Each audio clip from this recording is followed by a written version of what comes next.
নমস্কার এভরিওয়ান, সবাইকে ওয়েলকাম করছি নতুন একটি রেসিপি দেখার জন্য। আশা করি আপনারা সবাই ভালো আছেন এবং সুস্থ আছেন। আজকে নিয়ে আসলাম ফুল পিঠা রেসিপি। পিঠা তো আপনারা অনেকভাবে খেয়েছেন, তবে এই ফুল পিঠাটা একবার হলেও খেয়ে দেখতে পারেন। কোনো রকম ঝামেলা ছাড়া সহজ উপায়ে এই পিঠাটা তৈরি করা যাবে। তাছাড়া মূল কথা হচ্ছে এই পিঠাটা একবার তৈরি করে রেখে পুরো বছর সংরক্ষণ করে খাওয়া যাবে।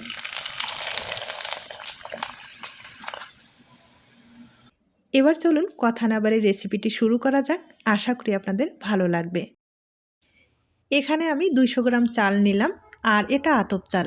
এই আতপ চালটা দিয়ে পিঠাগুলো আমি তৈরি করে নেব। আপনারা কিন্তু যে কোনো চাল ব্যবহার করতে পারেন। আর আতপ চালটা আমি ব্লেন্ডারে ভালোভাবে গুঁড়ো করে নেব। তবে আপনারা চাইলে যে কোনো চাল কিন্তু ভিজিয়ে এরপরে গুঁড়ো করে নিতে পারেন। আর আমি কিন্তু এই শুকনো চালটায় সরাসরি গুঁড়ো করার পরেই পিঠাগুলো তৈরি করে নেব। অনেক সময় দেখা যায় কি হাতের কাছে চালের গুঁড়ো থাকে না, অথবা চাল ভিজানোরও একটা সময়ের দরকার আছে, সেটাও কিন্তু নেই। আপনারা চাইলে যে কোনো চাল কিন্তু ব্লেন্ডারে ভালোভাবে গুঁড়ো করে নিতে পারেন, আর গুঁড়ো করার পরে খুব সহজেই পিঠাগুলো তৈরি করে নিতে পারেন। আর আমি কিন্তু গুঁড়ো করে নিলাম। এবার যেটা করতে হবে, চেলে নিতে হবে। যত ভালোভাবেই গুঁড়ো করেন ভিতরে কিন্তু দানাটা থেকেই যায়, আর দানাটা থাকলে ডিজাইনটা তৈরি করতে সমস্যা হয়ে যাবে।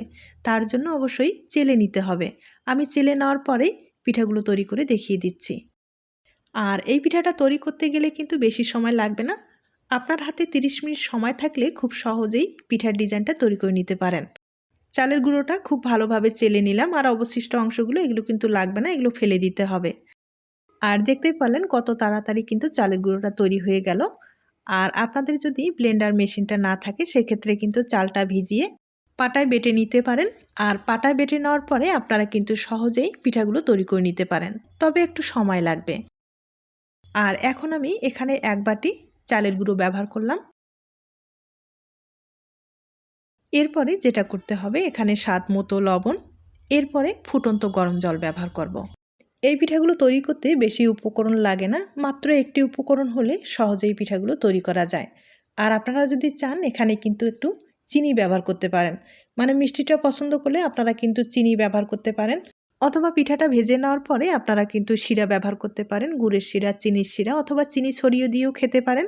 মানে আপনাদের যেভাবে পছন্দ হয় সেভাবে কিন্তু মিষ্টিটা ব্যবহার করতে পারেন। আর আমি এখানে ফুটন্ত গরম জলটাই ব্যবহার করলাম। আর এটা যেহেতু শুকনো চালের গুঁড়ো, অবশ্যই কিন্তু ফুটন্ত গরম জলটা ব্যবহার করতে হবে, নাহলে আঠালো হবে না, আর আঠালো না হলে ডিজাইনটা তৈরি করতে সমস্যা হয়ে যাবে। অবশ্যই ফুটন্ত গরম জলটা ব্যবহার করতে হবে। আর আমি জলের পরিমাণটা কিন্তু একবারে দিলাম না, অল্প অল্প করে জলটা দিয়ে আমি ডোটা তৈরি করে নেব। আর এগুলো যেহেতু শুকনো চালের গুঁড়ো, আমার মনে হয় এই ডোটাকে একটু রেস্টে রাখলে ভালো হবে।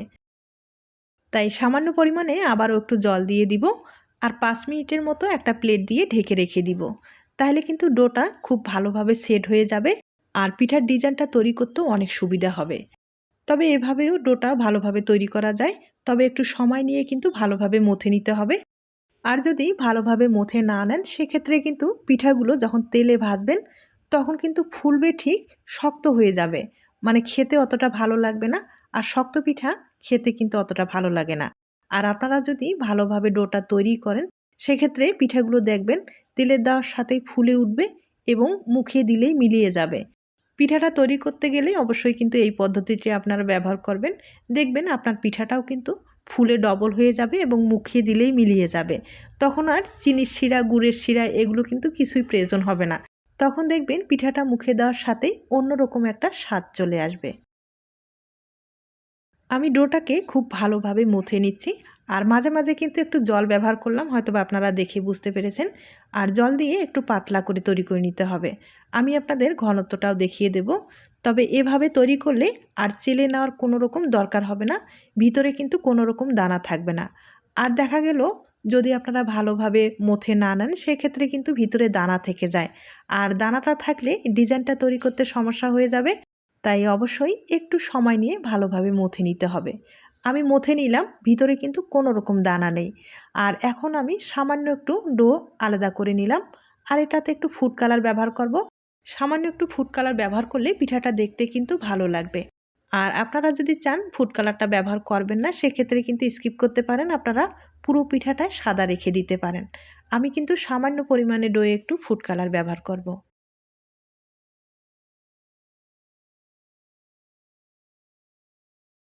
ডোগুলো আমি খুব ভালোভাবে রেডি করে নিলাম।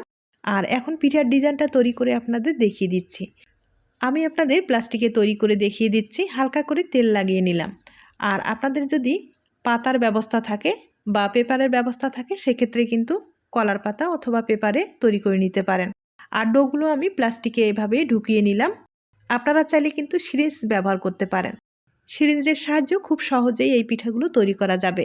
আর যাদের সিরিঞ্জ নাই তারা কিন্তু প্লাস্টিকের ব্যাগে ঢুকিয়ে এভাবে ডিজাইন তৈরি করে নিতে পারেন। দেখতেই পাচ্ছেন প্লাস্টিকের ব্যাগে ঢুকিয়ে খুব সহজেই ডিজাইনগুলো তৈরি করা যায়।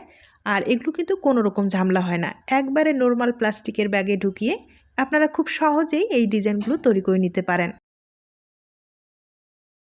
আমি একবারে সাদামাটা একটা ফুলের ডিজাইন তৈরি করে নিলাম, তবে দেখতে হয় অসাধারণ। আপনাদের যদি পছন্দ হয়ে থাকে অবশ্যই কিন্তু এই ডিজাইনের পিঠা সহজেই তৈরি করে নিতে পারেন।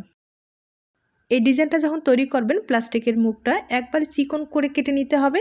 আর চিকন করে কাটলে প্রত্যেকটা লেয়ার সমান হবে, পিঠার ডিজাইনটা দেখতে ভালো লাগবে।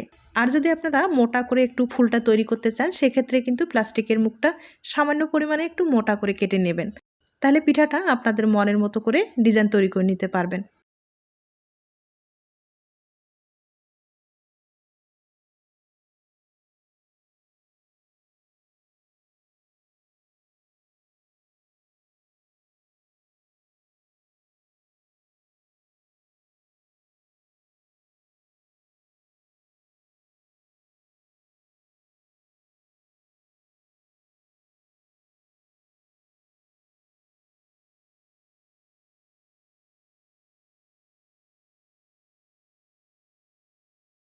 আমি একটা পিঠা তৈরি করে নিলাম, একবারে সহজ পদ্ধতিতে আপনাদের দেখিয়ে দিলাম।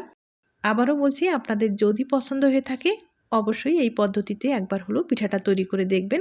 খেতেও ভালো লাগবে এবং দেখতেও ভালো লাগবে। একইভাবে আমি আরেকটা পিঠা আপনাদের তৈরি করে দেখিয়ে দিচ্ছি।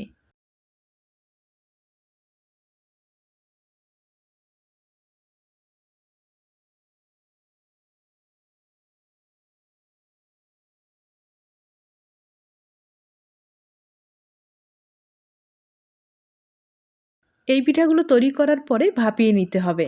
আর ভাপিয়ে নেওয়ার পরে রোদ্রে শুকাতে হবে। তবে আপনাদের যদি রোদ্রের ব্যবস্থা না থাকে সেক্ষেত্রে কিন্তু চিন্তার কোনো কারণ নেই। হালকা আলো বাতাসের মধ্যে রাখলেও শুকিয়ে যাবে, অথবা ফ্যানের নিচে রাখলেও খুব সহজেই পিঠাগুলো শুকিয়ে যাবে। আর শুকানোর পরেই আপনারা কিন্তু সংরক্ষণ করতে পারেন। তবে দীর্ঘদিন পর্যন্ত সংরক্ষণ করতে চাইলে অবশ্যই একটু রোদ্রে দিতে হবে। মানে মাঝে মাঝে একটু রোদ্রে দিলে পিঠাগুলো অনেক দিন পর্যন্ত ভালো থাকবে। এভাবেই কিন্তু পিঠাগুলো আপনারা দীর্ঘদিন পর্যন্ত সংরক্ষণ করতে পারবেন।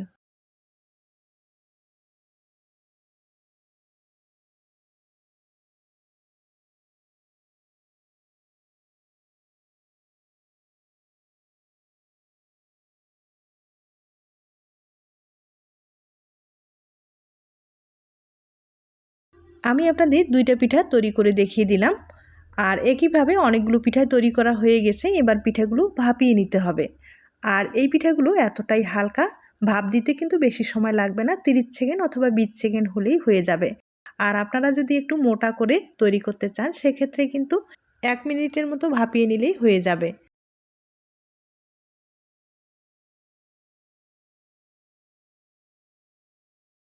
আর পিঠাগুলো ভাপিয়ে নেওয়ার পরে দেখতেই পারছেন কতটা সুন্দর হয়েছে। আপনাদের বড় পাত্র থাকলে একবারে কিন্তু কয়েকটা ভাপিয়ে নিতে পারেন, তাহলে সময়টাও কম লাগবে।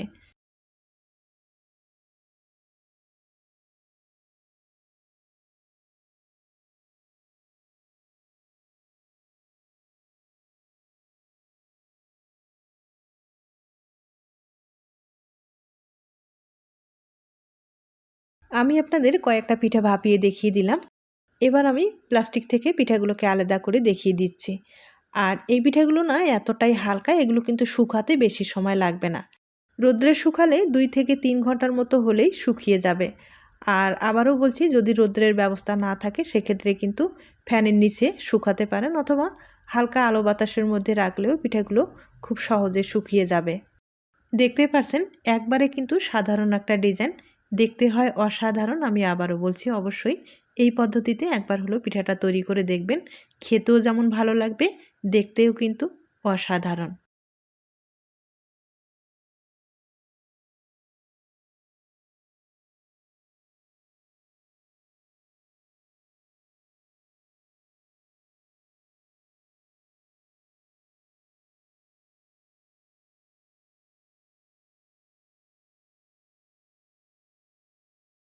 প্লাস্টিক থেকে আলাদা করার পরে এই পিঠাগুলো আমি ফ্যানের নিচে শুকিয়ে নেব। আর ফ্যানের নিচে শুকানোর পরে আপনাদের আমি দেখিয়ে দিচ্ছি। আমি কিন্তু ফ্যানের নিচে রেখে শুকিয়ে নিলাম, দেখতেই পারছেন শুকানোর পরে কতটা সুন্দর হয়েছে। আর এভাবে কিন্তু আপনারা দীর্ঘদিন পর্যন্ত সংরক্ষণ করতে পারবেন। তবে হ্যাঁ, অনেক দিন পর্যন্ত সংরক্ষণ করতে চাইলে অবশ্যই রোদ্রে শুকাতে হবে। রোদ্রে না শুকালে এই পিঠাগুলো নষ্ট হয়ে যেতে পারে। আমি কিছুটা পিঠা আপনাদের তেলে ভেজে দেখিয়ে দিচ্ছি। এবার চলুন আপনাদের আমি চুলায় নিয়ে যাচ্ছি।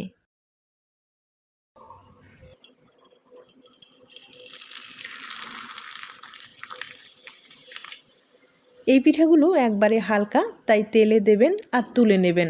হালকা আছে কিন্তু ভেজে নিতে হবে। বেশি আছে ভাজলে পিঠাটা লালচে হয়ে যাবে, খেতে কিন্তু ভালো লাগবে না।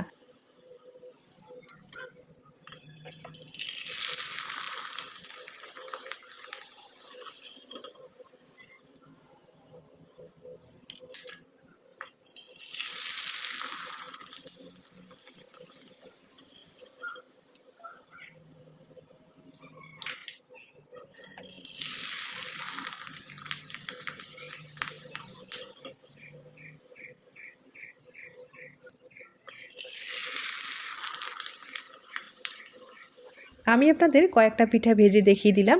এবার আপনাদের পরিবেশন করে দেখিয়ে দিচ্ছি। আর ভেজে নেওয়ার পরে দেখতেই পারছেন পিঠাটা ফুলে কিন্তু অনেক বড় হয়ে গেছে। আর এরকম পিঠা খেতেও যেমন ভালো লাগবে, মুখে দিলেই কিন্তু মিলিয়ে যাবে। আমি আগে থেকে একটু গুড়ের শিরা তৈরি করে রেখেছি।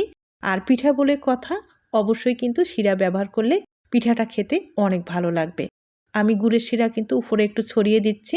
আপনারা চাইলে চিনিও ছড়িয়ে দিতে পারেন, অথবা চিনির শিরাও ব্যবহার করতে পারেন। এখন আপনাদের একটা পিঠা আমি ভেঙে দেখিয়ে দিচ্ছি। তবে ছোট্ট একটা রিকোয়েস্ট থাকবে, পিঠার এই রেসিপিটি আপনাদের কাছে যদি ভালো লেগে থাকে বা আপনার কোনো উপকারে আসতে পারে, তাহলে কিন্তু একটা লাইক দিতে পারেন।